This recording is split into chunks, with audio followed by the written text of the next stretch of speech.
Ganda ng bundok Araya to. Magandang umaga po. Andito ako sa farm 3 at medyo maganda yung balita. Yan, may pag-asa yung talong. Gumaganda sila oh.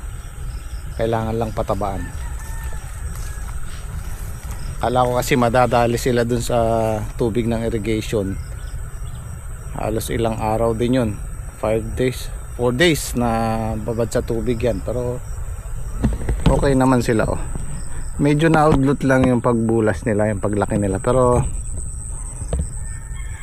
malaki pag-asa. Palagay ko yung dating ng tubig ng irrigation na yun, huli na yun, itong December na to. Kasi January hanggang tag-araw wala na yan. Darating man yan, hindi naaabot dito sa amin kasi maraming may palay dyan. Aabot lang yan pagka umuulan. So ayan, kailangan natin patabaan yan para bumula sila. Yan sila oh.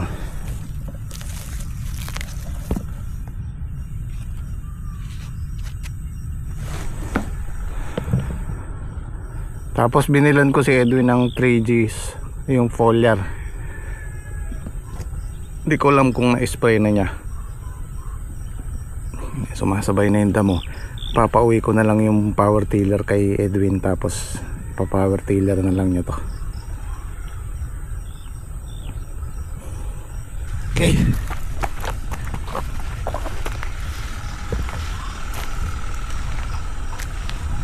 Maganda na rin yung ampalaya ni Shirley oh. Nakikita ko na eh.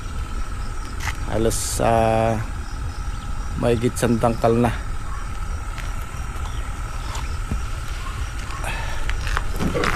Wala pa si Edwin.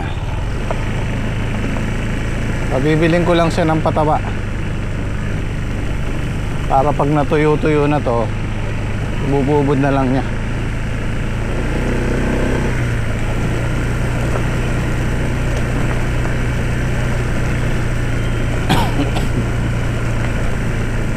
Tag-araw na, tuyo na irrigation. Pwede na tayo mag-ampalaya doon sa farm 1.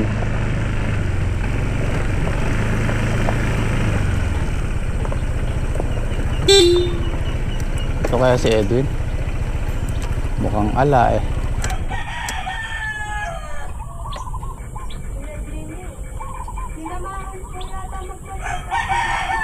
Napaan nanay mo? Napano? Okay, sige. Balikan ko na lang mamaya. Okay, thank you.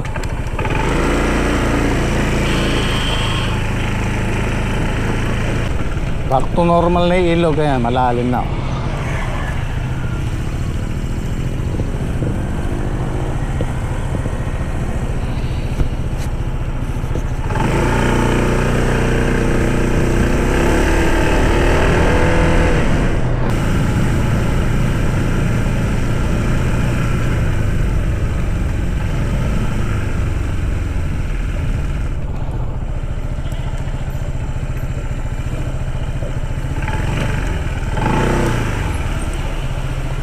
Okay.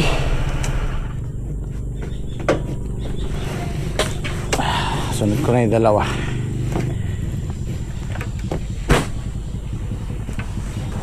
Pakalaking tulong nitong tent na to. Gusto ko magpagawa ulit isa pa eh.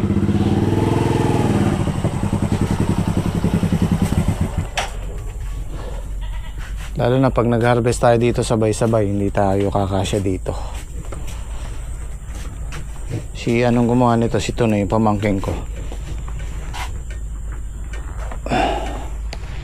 Pwede namang magpagawa umorder niyan, tapos na yata sa online. Ewan ko lang kung magkano, pero balita ko mas malaki mamimenos mo pag ikaw na lang nag-fabricate. Kung marunong ka mag-welding, tapos kuhanan mo lang ng sukat yung frame mo, dadalhin mo kay Francis Maglolo na. Sila na susukat niyan. Sakto-sakto yung pinagawa ko dun yan eh.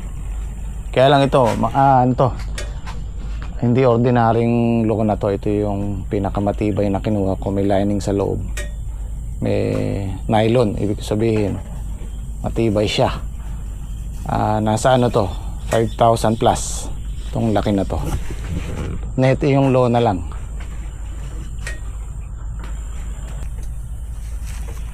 Naglalabasan na yung bulaklak.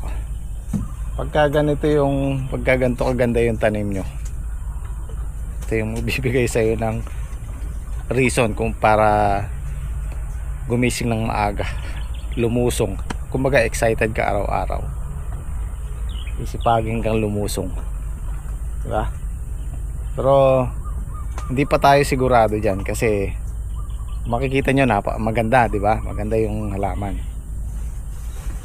Pero kung minsan yung maganda, pag namunga hindi ganun kadami. Kung minsan, kung madalas, ako napatunayan ko na ilang beses na yung nasakta na halaman or yung pangit pagbata, yun pa yung gumaganda bandang huli.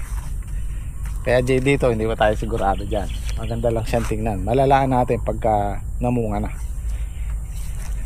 Kaya huwag po tayong padadala sa ganda ng halaman.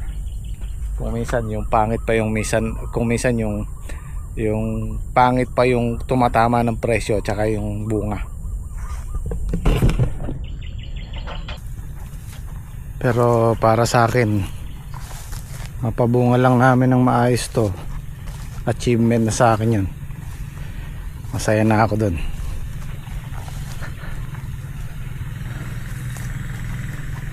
Makatonelada lang tayo dito. Masaya na ako.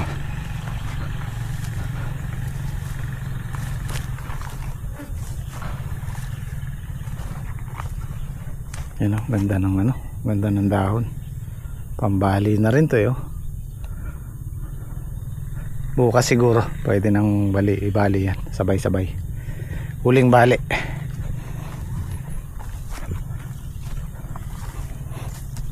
Hindi ko po kasi maisasuggest meron kasi nag-comment na wag ko daw isasuggest na wag baliin. Paano daw matututo? Nasa sa inyo na po yun, sa akin advice lang. Kasi pagka ganyan karamit namuhunan ka tapos binali mo ng hindi ka pa nakapag-try, malaking mawawala po. Malaki po yung gastos dyan. Subukan nyo muna yung paunti-unti. Kasi baka mamaya sinuggest ko kailangan nyo ibali, tapos naloko, nasira yung halaman, di ba? Kaya hindi ako masyadong nag-a-advise ng nasa sa inyo na. Sa akin suggestions lang.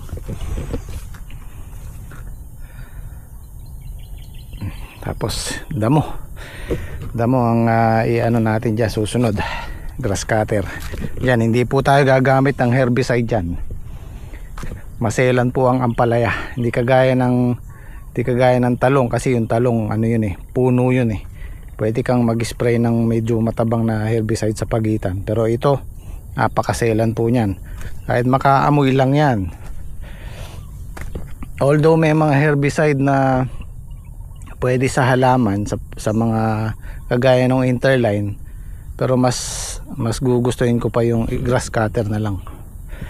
Kasi yan, pag grass cutter mo yan at nabulok dyan yung damo, pataba pa ho yan sa halaman kaysa dun sa may gamot.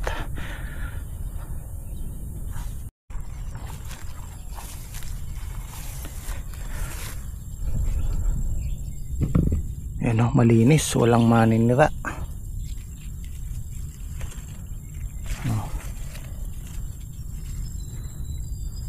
Tuod, wala akong nakikita.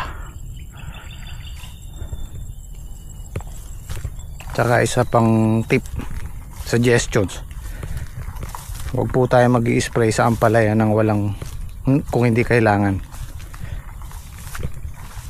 Kung mapapansin nyo yung ibang ampalaya, tinatanong nila kung bakit kumukulubot yung dahon. Ano po yun? Overdose, sobra sa gamot. Kaya nasabi ko kanina, masela ng ampalaya. Kailangan mild lang ang pag-spray natin ng herbicide, ng insecticide. Tortang talon. Yun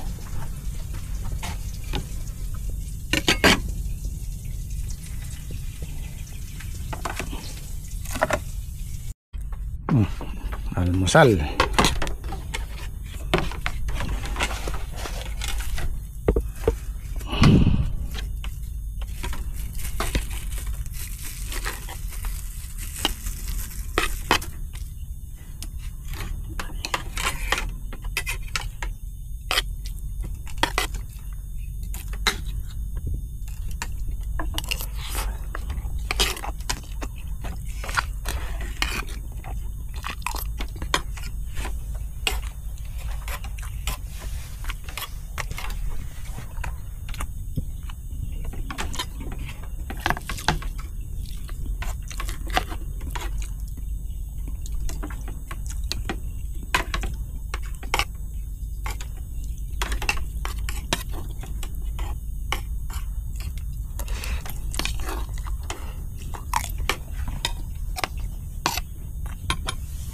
Kape ako pa ya.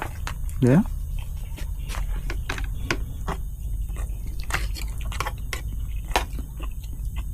Isang buwan sa akin sinay para yung palay. Bilang natin dyan. Akin siya. Madami ng ano yan, maliliit. Bago matapos ng buwan na to, makakahalaw tayo dyan. Project ko, paunti-unti lang yan. Binili kasing, inabili nating 10 feet lang.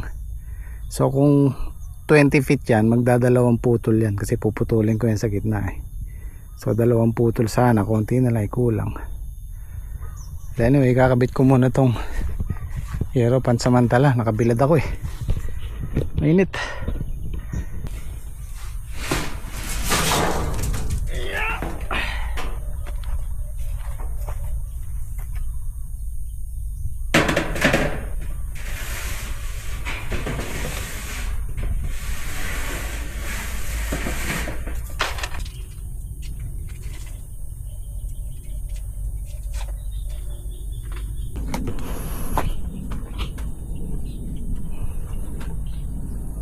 Sakto lang yung 2 hero, meron tayong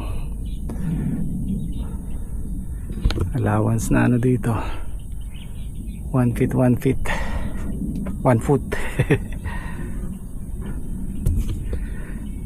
Nakagagawa tayo, hindi masyado nakabilad. So ito po yung plano ko dyan. Tapos dito sa loob yung biniyak na ganito para madali ikabit. Double walling natin kasi may mga siwang-siwang yan.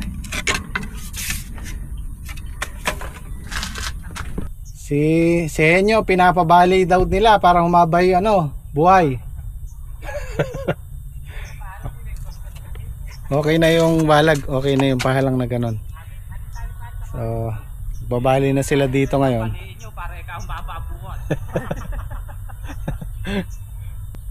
Tapos yung pamakpak na lang, okay na. Kailangan ko lang ng number 16 na alambre. Maliit yung alambre ko eh, malang tibay. Kahit doblehin mo mahina. Ganun lang. Naubos na yung kalahating araw ko.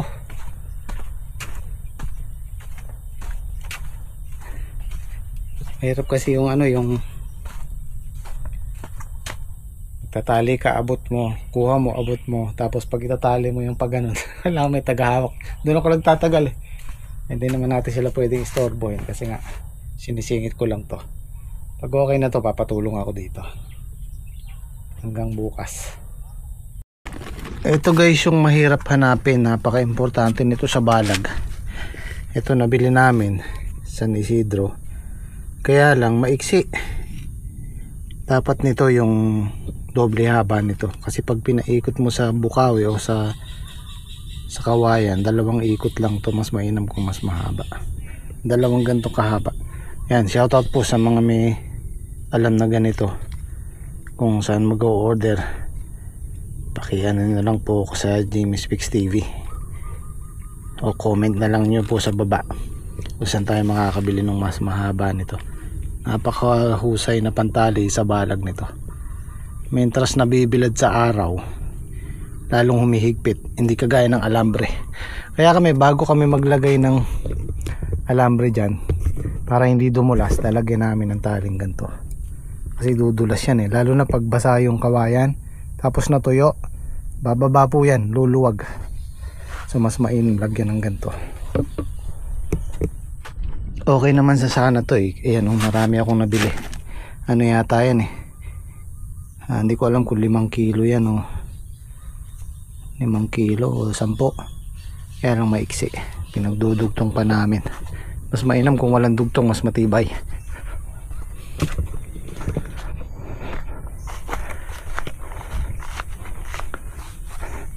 Pero pagka mayroong bukong natapat sa bukong ganito, kahit di mo nalagyan ng goma, kasi yan, di yan bababa kasi may buko.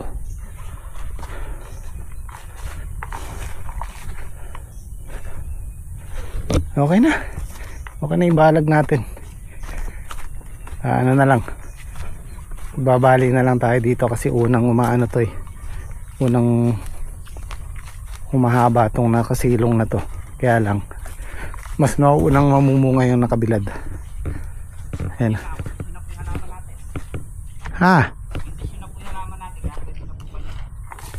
Oo ilang araw na yung pataba natin, 3, 4. Pwede na ulit. Si Enyo ba nakakondisyon? Mamaya ako. Yan po yung huling bali natin.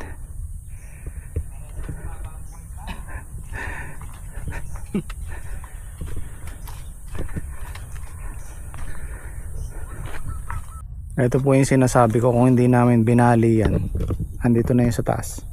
Hindi pa tayo nakakahalaw. Diba? 5 days pa lang po yun. Sa 15, isang buwan na to. Pagkalabas. 15, mag-iisang buwan. Kaya kung mapapabunga natin ng maayos yan, dito pa lang, bago sila mag-shete, nagsishete sila kasalukuyan, dito pa lang kalimitan, nababawi na natin yung gastos natin, dito pa lang. Wala pa sa taas kung magtutuloy-tuloy. Lalo na pag tumama ka sa magandang presyo, yung 2 pitas, 3 pitas, makukuha mo na yung panggastos mo dyan, ginastos mo. Yan, ito pong pagbali namin ng pangalawa at huling bali. Bilang po tayo ng mga 1 week o 10 days, papataba ulit tayo para makabawi ulit sila. At yung huling pataba natin na yun pangatlo, 4, tama, pang-4 na pataba natin ipitas na po tayo doon. Ayun, sinasabi ko nabali, diba? Kaya ingat po kayo. Ay, tutubo pa naman yan. Kailangan niya. Medyo mabigat ang kamay mo sa hapon, gawing hapon ka magbali. Kagaya ko, kaisa na ako.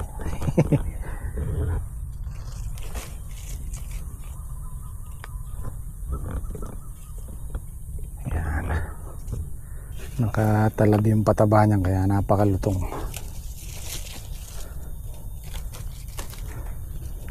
Parang sa okra din yan, pag napatabaan, ang sarap pitasin, malutong. Pag tumalab yung pataba.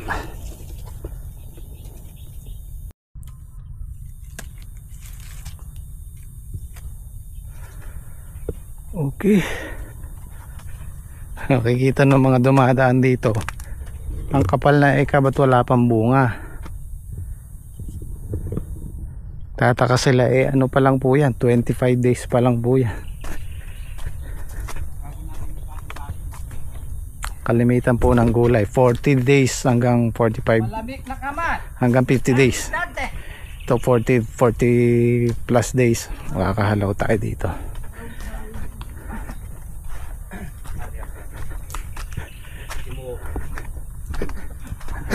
Binali na po. Binali na ako. Ayan, binali na po ako ni Paul Salte. Sana mamunga ka. Tama po yung buhay ko. Sana mamunga ka rin. Nagmano, kulay puti. Sa buto na pare. Sa talong, mayroon din ganyan.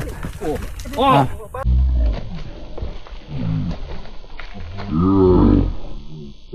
Napano ka? Kala ko pabuhay mo. Binali mo yata. Naku po. Di ba na ano yung paa mo? Hindi. Iingat ka pa. Napasama yata pagbali. Pagbali yan, wala yung balance. Nabali na nga ba?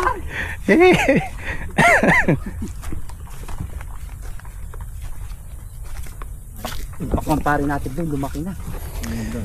Hindi ni pare. Andun pare, malaki. May bunga na ba? Mga maliliit pa na, oh. Hindi pare, andun yung malaki na. Meron na dyan. Asan pa? Ayaw, meron naman. Lahat may sapin na kanya. Hindi, muna pare yung lumaki. Kaya muna lumaki. Oo, kung yung dalawang ka.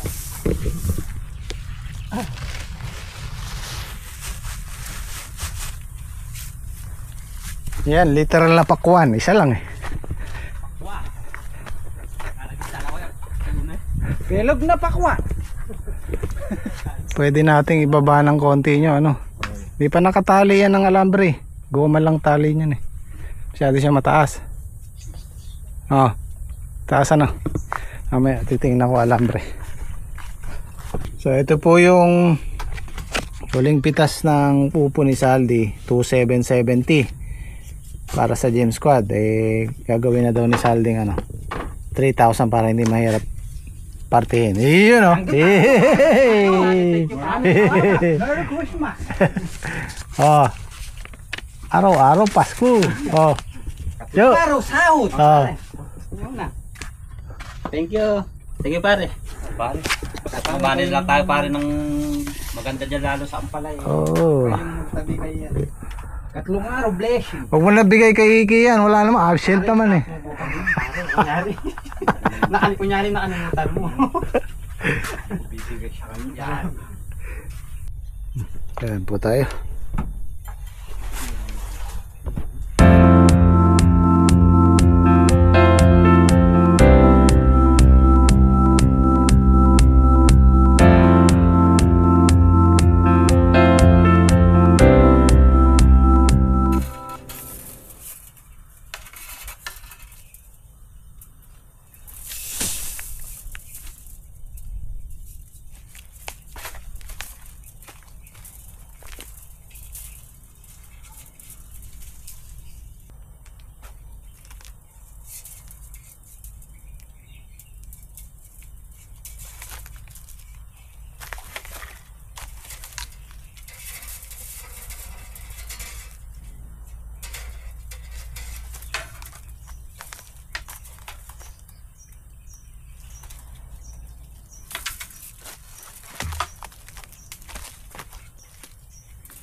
Baba itong isa, oh.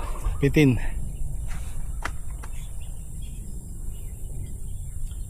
Oh.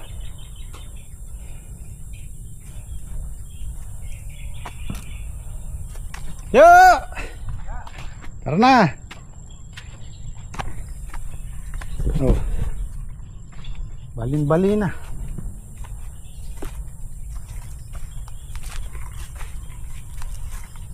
Tara na, trek.